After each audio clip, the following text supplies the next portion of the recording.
To me, the main takeaway from this statement is that the Fed is emphasizing the labor market. They changed the language in the first paragraph to note that there has been a meaningful improvement in labor market statistics. And by throwing that little word "some" in, I think also suggests that they don't need to see that much more improvement before they think it's appropriate to start normalizing policy.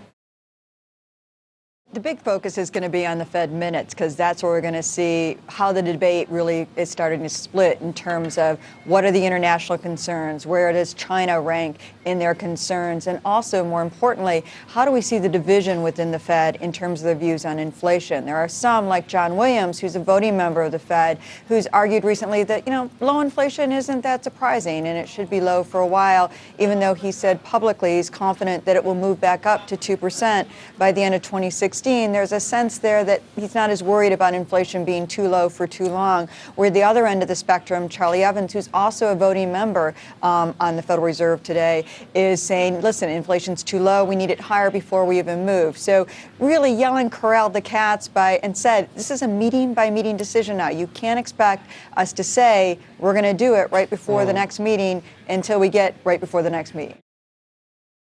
People love to throw Facebook into the tech category. It uses technology, it develops technology, but really it's a media company. It may be social media, but media it is. So I think that's a fair comparison. It just turns out that you and I and anybody else who posts on those things, they are the content creators, not professionals. So, that is the risk. Are we entrancing enough to come back day after day? I don't know. I don't know when that's going to stop.